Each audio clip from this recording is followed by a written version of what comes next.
창세기 15장은 우리 믿음의 조상이라고 불리는 아브라함의 믿음을 이해함에 있어서 참 중요한 성경입니다. 이제 창세기 12장, 13장에서 이제 하나님께서 아브라함에게 나타나셔서 그에게 친히 말씀하셨고, 이제 그래서 아브라함은 복을 받았습니다. 하나님의 복은 이제 내 자손이 이제 땅의 티끌처럼 많아지게 될 것이고 그의 후손 가운데 온 세상을 다스리고 구원할 자가 나올 것이다라고 하는 내용이었습니다. 이제 이렇게 이제 후손에 관한 약속을 받았지만은 아브라함에게는 정작 자녀가 없었는데 이제 아브라함은 어떻게 생각했는가 하니까 자신이 받은 이 복이 자기 집의 종이었던 다메섹 사람 엘리에셀에게 주어지게 되는 것이 아닌가라고 이제 그렇게 생각하게 되었습니다. 내 후손이 땅에 티끌처럼 많아지기 위해서는 자녀가 있어야 하는데 지금 자녀가 없는 상황에서 이 약속이 성취되기 위해서는 한편으로는 양자를 두어야 하는 게 아닌가, 이제 그런 생각을 할 수도 있는 상황이었습니다. 그런데 창세기 14장을 살펴보면은 바로 앞장인 창세기 14장은 이제 그돌라오멜 왕이라고 불리는 이 사람이 이제 주변의 여러 이제 왕들과 연합하여서 이제 사실은 이제 소돔이라고 하는 성을 공격했는데 아브라함이 이제 이 연합군을 무찌르고 승리하고 돌아오는 장면이 기록이 되어 있습니다. 그래서 이제 아브라함이 이제 승리 후에 이제 멜기세덱에게 이제 자기 소유의 10분의 1을 바치는 그러한 모습을 볼 수 있습니다. 그런데 이제 우리가 가만히 생각해 보면은 그돌라오멜 왕의 연합군이 이제 아브라함에게 사실은 대패했는데 그 사람들이 가만히 있을 리는 없을 것 같다. 언젠가는 쳐들어올 것이다. 복수하기 위해서 반드시 쳐들어올 것 같다라고 하는 생각이 아브라함에게 들었을지도 모릅니다. 근데 그걸 이제 그렇게 생각해 보면은, 이게 진짜 내가 또다시 이걸 감당할 수 있을까라고 하는 그러한 이제 두려움이 그에게 임했던 것 같습니다. 그래서 15장 1절에 아브라함이 이제 이런 두려움 가운데 주님께 매어 달렸던 것이다. 주님께 간구로 나아갔던 것이다. 라고 볼 수 있습니다.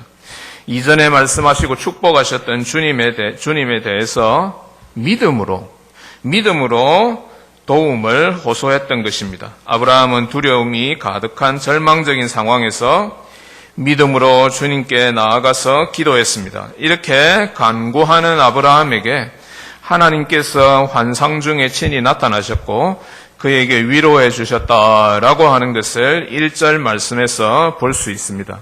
여기서 우리는 먼저 아브라함이 자신의 믿음에 근거해서 하나님께 기도하는 사람이었다라고 하는 사실을 깨달을 수 있습니다. 그는 하나님으로부터 정말 좋은 것을 많이 받아 누리는 복받은 사람이었다라고 볼 수 있습니다. 그는 자신을 부르신 하나님을 의뢰하고 기도의 사람이자 믿음의 사람이었습니다. 비록 기도라고 하는 구체적인 단어가 오늘 이 본문에 사용되지는 않았지만은 본문 2절에서부터 4절의 내용은 분명히 그가 하나님과 지금 대화하고 있다, 하나님께 아뢰고 있다라고 하는 사실을 우리가 어렵지 않게 발견할 수 있습니다. 그는 어려움을 당하게 되자 하나님께 나아가서 간구했고 기도 중에 두려워하지 말라, 내가 너의 방패요 지극히 큰 상급이다 라고 하는 하나님의 음성을 들었습니다. 하나님의 말씀 듣기를 무척 기대하고 있던 그에게 마침내 하나님의 음성이 들려오게 되었고 아브라함은 무척 설레었고 흥분했던 것 같습니다. 그래서 이거 어떻게 알 수 있느냐, 2절에서부터 3절에서 이제 그 사실을 알 수 있는데 하나님은 아브라함에게 내가 너의 이제 방패다, 너의 상급이다, 그러니까 두려워하지 말라, 이렇게만 말씀하셨는데 이제 2절하고 3절에서는 아브라함이 자기 속에 있는 것을 막 급하게 이야기합니다. 2절, 3절 우리가 다 같이 한번 다시 읽어보겠습니다. 시작. 아브라함이 이르되 주 여호와여 무엇을 내게 주시려 하시나이까? 나는 자식이 없사오니 나의 상속자는 이 다메섹 사람 엘리에셀이니이다. 아브라함이 또 이르되 주께서 내게 씨를 주지 아니하셨으니 내 집에서 길린 자가 내 상속자가 될 것이니이다. 아브라함이 좀 성격이 급한 것 같습니다. 하나님은 한 말씀 하셨는데 자기는 두 마디, 세 마디, 네 마디 막 늘어놓기 시작했던 것입니다. 그래서 이제 이 장면을 보면서 무슨 생각을 할 수 있는 거 하니까 마치 밖에서 이제 막 마음껏 뛰어놀다가 이제 배가 고파가지고 집에 돌아온 아이가 자기 엄마한테 내가 지금 너무 배가 고프니까 나한테 먹을 것을 주십시오라고 말하는 장면을 생각할 수 있습니다. 하나님께 자기가 지금 처해 있는 형편을 한꺼번에 그냥 막 이야기하고 있는 아브라함의 다급함이 묻어나는 대목이다라고 볼 수 있습니다. 분명히 내 후손이 땅의 티끌처럼 많을 것이다라고 하셨는데 왜 나에게는 지금 자녀가 없습니까? 라고 아브라함이 하나님께 매어 달리고 있는 장면입니다. 자녀가 없으니까 우리 집에서 종으로 있는 엘리에셀이라는 사람이 나의 재산을 상속받고 나의 모든 것을 물러받아서 하나님이 말씀하시는 그 복을 이어갈 사람입니까? 라고 이야기했던 것입니다. 이에 하나님께서 4절의 다음과 같은 분명하고 확고한 약속의 말씀을 허락해 주셨습니다. 걱정하지 마라. 네가 생각하는 거하고 내가 생각하는 거하고 다르다. 너는 지금 엘리에셀을 너의 상속자로 생각하고 있을지 몰라도 나는 전혀 그렇지 않다라고 하나님께서 4절에서 너무나 분명하고 확고하게 말씀해 주셨습니다. 4절 말씀 함께 읽어보겠습니다. 시작. 여호와의 말씀이 그에게 임하여 이르시되 그 사람이 내 상속자가 아니라 내 몸에서 날 자가 내 상속자가 되리라 하시고, 그래서 이 구절에서 하나님께서 이전에 주셨던 그 약속을 아브라함에게 다시 한 번 더 되새겨 주시되 더 분명하고 더 구체적으로 확인해 주셨음을 알 수 있습니다. 우리 하나님은 정말로 약속에 신실하신 변함없는 하나님이십니다. 신실하신 하나님은 자신이 하신 약속을 반드시 지킨다라고 하는 그 사실을 아브라함에게, 사실은 아주 초조해하고 다급한 그 아브라함에게 나타나셔서 친절하고 자상하게 보여주셨던 것입니다. 오늘은 아브라함이 처해 있던 이 상황 가운데 하나님께서 자기가 복주시겠다라고 하는 그 약속을 재확인시켜 주셨다라고 하는 사실을 배경으로 해서 이제 믿음과 기도라고 하는 제목으로 하나님께서 우리에게 주시고자 하는 은혜를 함께 나누고자 합니다. 첫째, 믿음과 기도는 모두 하나님의 말씀에서부터 비롯됩니다. 아브라함이 어떻게 하나님에 대한 믿음을 지니게 되었습니까? 창세기 12장에서 하나님은 아브라함에게 나타나셔서 그를 부르셨고 아브라함은 이 부르심에 전적으로 순종했습니다. 여기에서 우리는 그의 믿음이 하나님의 말씀에서부터 비롯되었음을 발견할 수 있습니다. 그래서 신약의 사도 바울도 우리 믿음이 하나님의 말씀에서 시작된다라고 증거합니다. 인간의 생각이나 어떤 관습이나 어떠한 것이 결코 아니라 하나님의 말씀에서부터 우리 믿음이 시작된다라고 말합니다. 로마서 10장 17절 말씀입니다. 그러므로 믿음은 들음에서 나며 들음은 그리스도의 말씀으로 말미암았느니라. 하나님은 아브라함을 부르시면서 내가 네게 복을 주겠다라고 말씀하셨을 뿐 아니라 땅의 모든 민족이 너로 인해 복을 받게 될 것이다 라고 말씀하셨습니다. 그래서 그는 고향 땅 우르를 떠나라라고 하는 하나님의 명령을 받아서 도대체 어떻게 해야 될지 모르는 가운데 그 명령 하나만 붙들고 하나님께 순종했습니다.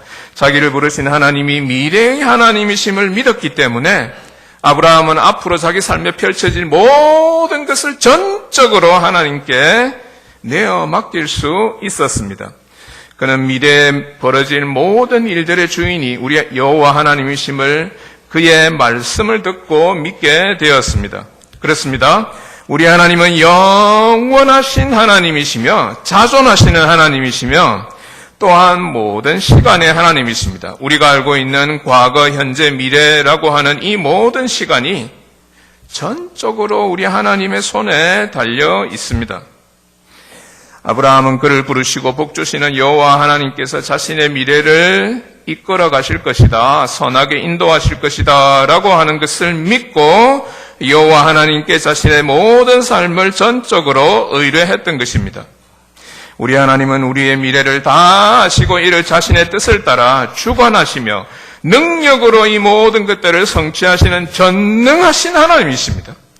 하나님은 모든 일의 주관자이시며 이 세상에 장차 발생하게 될 모든 일을 전부 다 알고 계시고 이를 이끄시고 인도하시는 분이십니다. 개인과 국가의 흥망성쇠가 그의 손에 달려 있습니다. 여기에는 어떤 예외도 있을 수 없습니다. 우리 교회, 우리 천국자들 공동체의 앞날도 여호와 하나님의 손에 달려 있음을 믿으시기 바랍니다. 교회의 미래는 전적으로 하나님의 뜻하심과 그의 계획하심에 놓여 있습니다. 그러므로 우리는 미래의 하나님, 전능하신 하나님을 전적으로 의뢰하고 우리 교회를 향하신 우리 주님의 선한 뜻, 그의 복주심을 믿어야 할 것입니다. 믿음과 마찬가지로 기도 또한 하나님의 말씀에서부터 비롯됩니다. 말씀에서 믿음도 나오고 기도도 시작되므로 말씀은 이 두 가지 모두의 뿌리이며 근원인 것입니다. 아브라함은 두려움과 의심에 처하게 되었음에도 하나님께 기도로 나아갈 수 있었던 이유는 이전에 하나님께서 말씀하셨던 것을 그가 기억했기 때문이었습니다. 아브라함이 2절 말씀입니다. 아브라함이 이르되 주 여호와여 무엇을 내게 주시려 하시나이까? 나는 자식이 없사오니 나의 상속자는 이 다메섹 사람 엘리에셀이니이다 라고 말했는데 사실은 창세기 13장 16절에 조카 롯을 소돔 지역으로 보낸 아브라함에게 하나님께서 그 다음에 다음과 같은 약속을 주셨습니다. 내가 내 자손이 땅에 티끌 같게 하리니 사람이 땅의 티끌을 능히 셀 수 있을진데 내 자손도 세리라. 이 약속의 말씀을 기억했기 때문에 2절에 기록된 내용이 아브라함의 입에서 나올 수 있었던 것입니다. 그는 그 약속의 말씀을 붙들고 기도할 수 없는 힘들고 어려운 상황 속에서도 하나님께 아뢰고 기도할 수 있었습니다. 우리는 기도하기가 너무 힘든 것 같다, 우리가 너무 바쁘다라고 하는 이유로 기도를 뒤로 미루기가 너무 쉽습니다. 그렇다면 우리는 기도의 이 원리에 주목하셔야 합니다. 기도는 나의 필요에서부터 시작되는 것이 아니라 바로 하나님의 말씀에서부터 비롯됩니다. 우리가 기도에 대해서 이제 대단히 오해하고 있는 게 뭔가 하니까 내게 이런 게 필요하다. 근데 내 힘이 너무 부족하다. 하나님이 도와주셔야 되겠다. 거기에서부터 기도가 시작된다라고 생각하는데 그것은 성경이 증거하는 기도의 모습이 아닙니다. 기도는 전적으로 하나님의 말씀에서부터 출발합니다.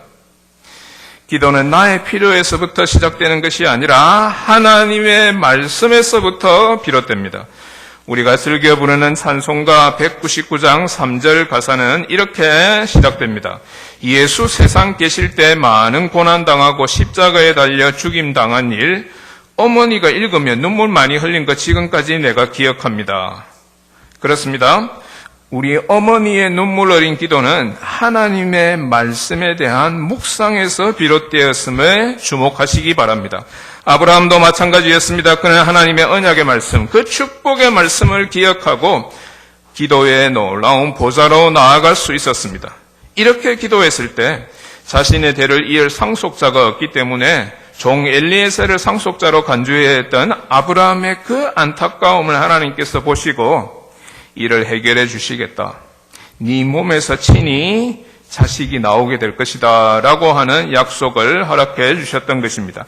하나님의 분명한 응답을 통해 아브라함의 믿음은 더 확실해지고 더 견고한 믿음으로 변화되고 자라나기 시작했습니다.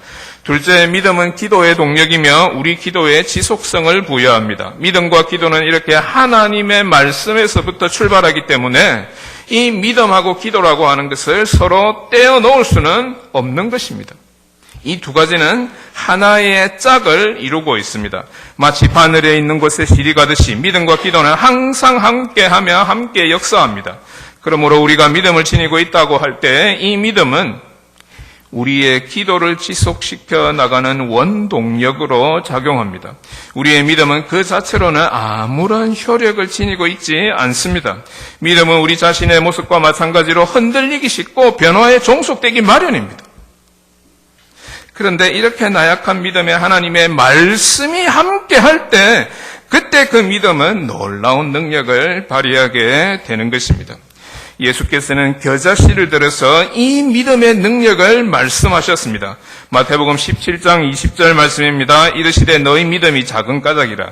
진실로 너희에게 이르노니 만일 너희에게 믿음이 겨자씨 한 알만큼만 있어도 이 산을 명하여 여기서 저기로 옮겨지라 하면 옮겨질 것이요 또 너희가 못할 것이 없으리라.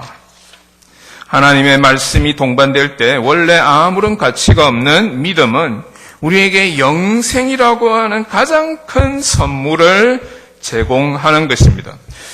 요즘 많은 사람들이 물건을 구입할 때 소위 말하는 가성비라고 하는 것을 생각합니다. 저는 그 말이 무슨 말인지 잘 몰랐습니다. 저희 집사람이 한 번씩 가다가 가성비 그러는데 무슨 말인지 제가 이해를 잘 못했는데 뭐 찾아보니까 아주 간단한 거더라고요. 우리가 구입하고 있는 물건이 품질에 대해서 가격이 어떠하냐라고 하는 것을 따지는 것입니다. 그래서 더 적은 돈을 내고 더 품질이 좋은 물건을 샀다라고 할 때 가성비가 좋다라고 그렇게 이야기합니다. 근데 이것을 우리가 가지고 있는 믿음이라고 하는 것에 적용해서 생각해 보면은 우리 믿음의 가성비는 무한대에 이른다라고 볼 수 있습니다. 우리가 믿음을 위해서 투자하는 것은 사실상 아무것도 없습니다. 그렇지만 이 믿음을 통해서 이 세상의 무엇보다도 값진 영생이라고 하는 가장 귀한 선물을 받아 누리게 됩니다. 믿음의 특징은 말씀의 주인이신 하나님을 지향하는 데 있습니다. 천지 만물을 지으시고 지금도 변함없이 살아계시며 세상의 모든 것들을 주관하시는 전능하신 하나님, 이 하나님을 바라보고 흠모하고 찬양하고 기다리도록 만드는 것이 바로 여러분의 믿음입니다. 그러므로 믿음은 우리로 하여금 기도로서 하나님을 기대하며 인내하도록 만들어갑니다. 우리가 기도에 감사하며 깨어있을 수 있는 중요한 이유가 바로 믿음에 있습니다. 마치 등불이 계속 타오를 수 있는 동력이 기름에 있는 것처럼 성도의 기도는 믿음의 등불에 의해서 믿음의 그 기름에 의해서 지속된다라고 성경은 가르치고 있습니다. 그러므로 기도에 쉬지 않고 기도에 깨어있으라라고 하는 주님의 말씀은 너희들의 믿음을 잃지 않고 믿음에 더 열심을 내어라, 믿음에 더 뜨거워지라라고 하는 주님께서 말씀하시는 것과 동일한 것입니다. 믿음과 기도는 그리스도인의 경험상 하나인데 이 기도는 궁극적으로 믿음에 의해서 유지되고 지속됩니다. 믿음의 뿌리이자 토대인 하나님의 말씀이 우리에게 오직 하나님만 붙들고 그에게 기도로 나아갈 수 있는 힘을 제공하기 때문입니다. 히브리서 11장 6절 말씀입니다. 믿음이 없이는 하나님을 기쁘시게 하지 못하나니 하나님께 나아가는 자는 반드시 그가 계신 것과 또한 그가 자기를 찾는 자에게 상 주시는 이심을 믿어야 할지니라.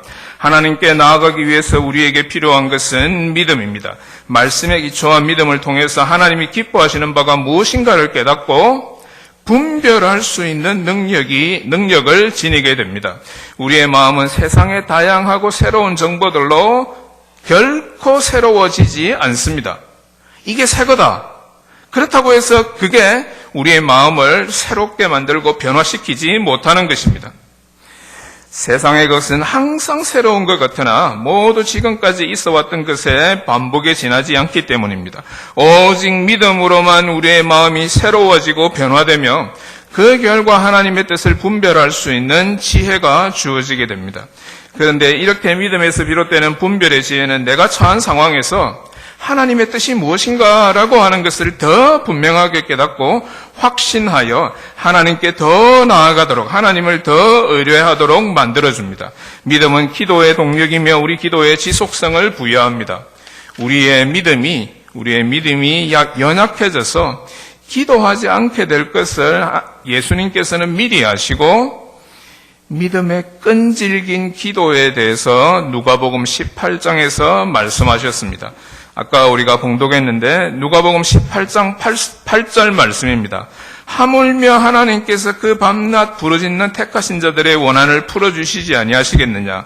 그들에게 오래 참으시겠느냐? 만약 우리에게 믿음이 부족하다면 실망하지 말고 꾸짖지 아니하시고 후히 주시는 우리 하나님께 구하시기 바랍니다. 그가 우리의 부족을 채워주실 것을 믿으시기 바랍니다. 우리가 이렇게 믿음의 힘을 통해서 주님께 지속적으로 나아가서 주님께 간구한다면 우리에게 분별의 지혜를 허락하실 것을 믿고 더 주님께 기도로 나아가는 우리 모든 교우들 다 되시기를 우리 주님의 이름으로 축원합니다. 마지막 셋째입니다. 기도는 믿음의 가장 중요한 활동이며 이를 통해서 하나님을 향한 우리의 사랑이 고백됩니다.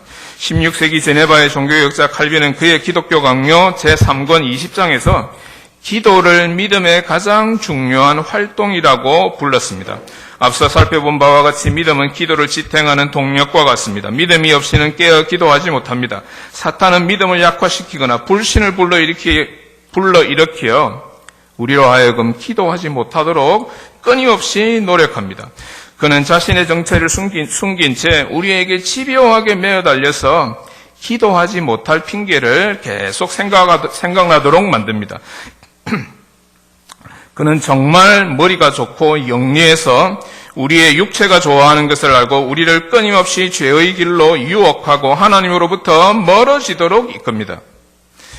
이제 영국에 이제 널리 알려진 이제 문호이고 기독교 작가이기도 한 C.S. 루이스라고 하는 사람이 이제 책에 이런 이야기를 하고 있습니다. 마귀의 세계에 대해서 이제 이야기하는 게 있는데 이렇게 말합니다. 이제 하루는 이 마귀의 세계에 신입생들이 들어왔다라고 합니다.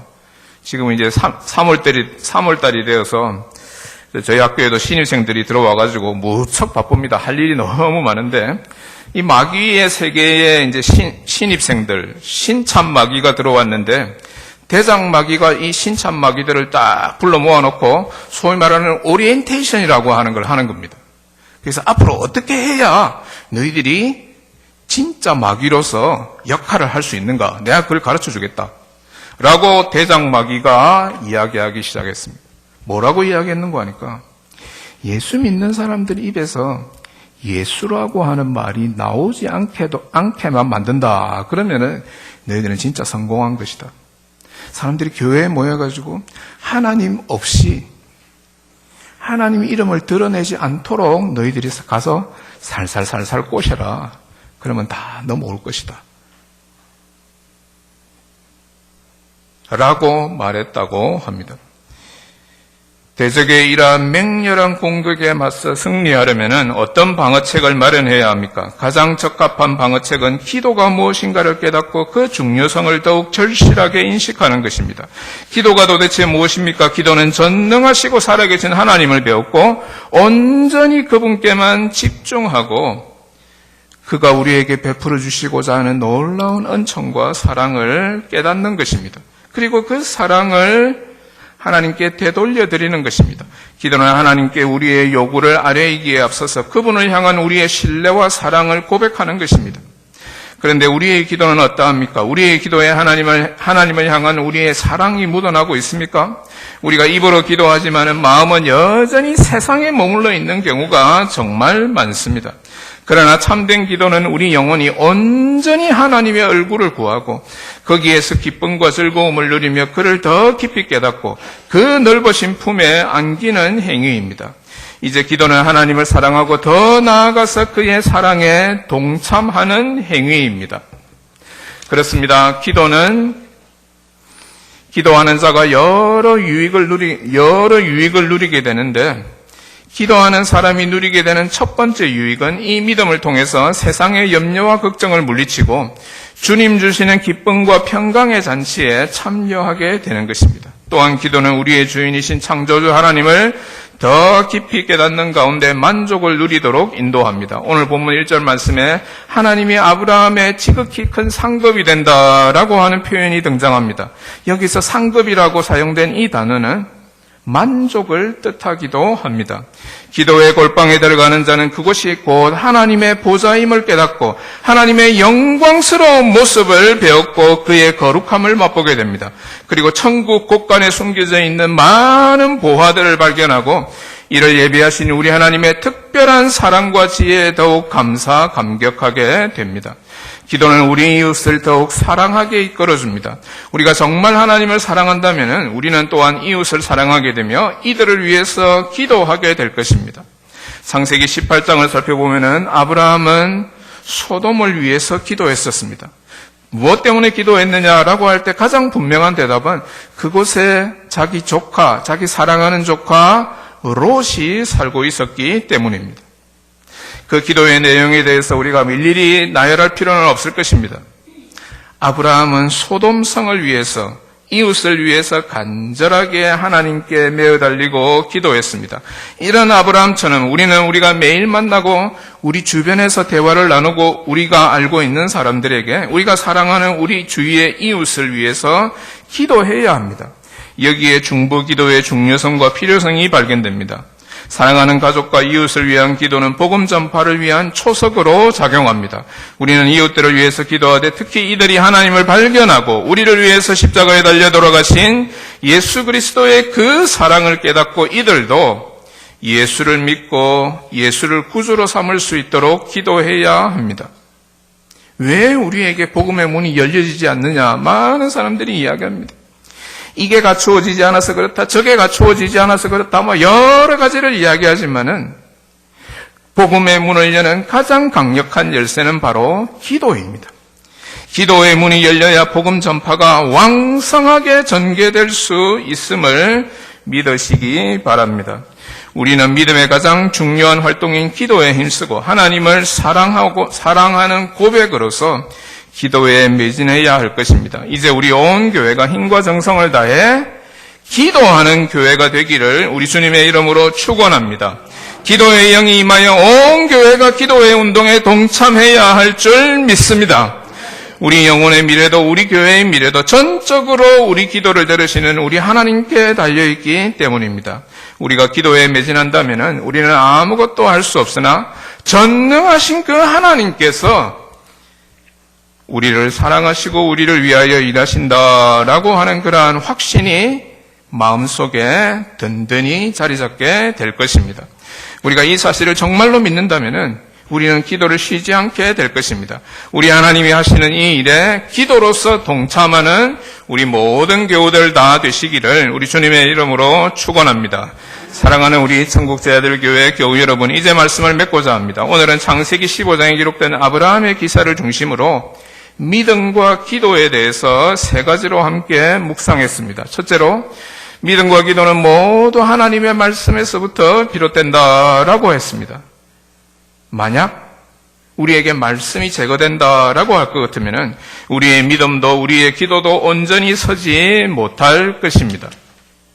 둘째, 믿음은 기도의 동력이며 기도의 지속성을 부여합니다. 우리가 지치지 않고 계속해서 주님께 기도하기 위해서 하나님의 전능하심을 믿는 믿음이 더욱 필요합니다. 셋째, 기도는 믿음의 가장 중요한 활동이며 하나님을 향한 우리의 사랑에 대한 표현이자 고백입니다. 믿음이라고 하는 나무는 기도를 통해서 자라고 열매를 맺습니다. 기도를 통해서 하나님을 향한 우리의 사랑을 더욱 확인하고 우리의 이웃을 더욱 깊이 사랑하는 기도의 자리에 나아가기를 우리 모두가 다 힘써야 할 줄로 믿습니다. 아멘. 다 같이 잠깐 기도드리겠습니다. 사랑과 자비의 하나님, 오늘 창세기 15장 아브라함의 기사를 중심으로 믿음과 기도에 대해서 함께 묵상했습니다. 저희들의 연약한 믿음을 붙들어 주시고 강하게 세워주시고 저희들이 지속적으로 우리 하나님께 매어 달리고 간구할 수 있는 우리 모든 성도들 다 될 수 있도록 인도하여 주시옵소서. 그래야 해서 우리 천국 제자들 교회가 기도로서 천국의 문을 두드리고 승리할 수 있는 그런 아름다운 교회가 될 수 있도록 인도하여 주시옵소서. 날마다 더욱 기도의 풍성한 교회가 될 수 있도록 인도하여 주시옵소서. 모든 성도들이 한 사람도 빠지지 않고 우리 주님께 매어 달리는 간구의 역사를 체험할 수 있도록 우리 주님께서 도와주시옵소서. 감사를 드리었고 예수님의 이름으로 기도드렸습니다. 아멘.